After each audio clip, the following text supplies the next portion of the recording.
मग तुमच्याकडे बनवतात का पापड्यांचा हार?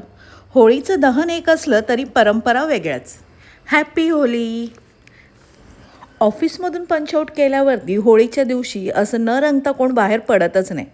आणि मी म्हणते होळीच्या दिवशी व्हाईट कपडे घालून आमच्यासमोर उगाच शायनिंग मारूच नये. आणि आमच्यासारखे मित्र असल्यावरती व्हाईट रंग बदलल्याशिवाय तर राहणारच नाही. चलो तर मग ऑफिसमधून मी घरी निघाले. सर्वत्र मस्तपैकी होळीचे वाईब्स होते. छान वाटत होते. सोसायटीमध्ये सगळ्या होळ्या तयार झाल्या होत्या. मग मी घरी येऊन जरा अवतार सरळ करून बाजारात आले. आता इथे ना होळीला ह्या चाफ्याच्या हाराला फार महत्त्व आहे.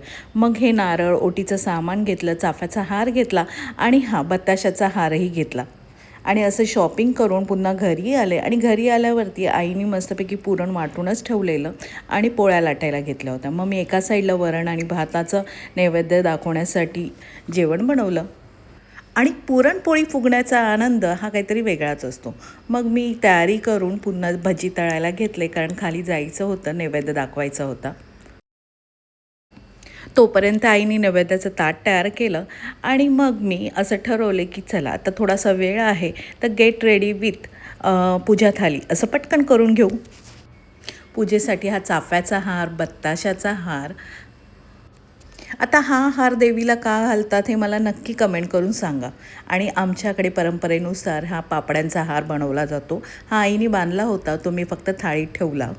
आणि शेजारी ना होळीचं असं दहन चालू होतं. मग थोडीशी घाई केली आणि मग मुलांना सांगितलं चला आपण निघूया. आता त्यांना मी जबरदस्ती घेऊन जाते पूजेसाठी. तर त्यांचे हे असे चेहरे होते. त्यांना फक्त रंग खेळायचा असतो, पण मी म्हटलं आधी पूजा करूया आणि मग तुमचं काय ते करा. आता मला माहिती आहेत माझे खूप सारे आगरी कोळी फॉलोवर्स आहेत, तर मला नक्की कमेंट करून सांगा की पापड्यांचा हार देवीला का घातला जातो, चाफ्यांचा हार का घातला जातो, म्हणजे नेक्स्ट टाईम मी त्याचं अजून महत्त्व आपल्या बाकीच्या लोकांपर्यंत पोचवेल.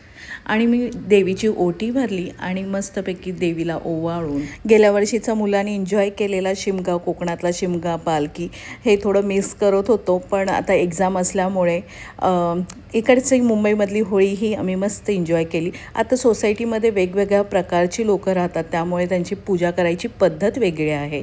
इथे लहान मुलांना असं चॉकलेट, मखाणे, ड्रायफ्रूट्स घालून होळीच्या इथे त्यांचीही पूजा केली जाते. तर ही परंपरा वेगळीच असते, असं नवनवीन बघायला मिळतं. आणि मग आम्ही मस्तपैकी होळीला दहन केलं. आता इथे होळीमध्ये नारळ वाहिला आणि मग होळीच्या पुढे प्रदक्षिणा घातल्या आणि सगळ्यांना सुखसमृद्धी दे असं होळिका देवीला प्रार्थना केली. तुमच्याकडे होळी कशी सेलिब्रेट करतात नक्की सांगा. ही होती आमच्या सोसायटीतली मुंबईतली होळी. आता इथे ना माझा एक छोटासा फॉलोवर्स आहे, तो लहान वर्षाचा असल्यापासून माझे व्हिडिओ बघतो आणि मला नेहमी व्हिडिओमध्ये जेव्हा मी बाय बोलते ना तेव्हा बाय करायला यायचा. चलो तर मग बाय, पुन्हा भेटू नव्याने. Bye bye.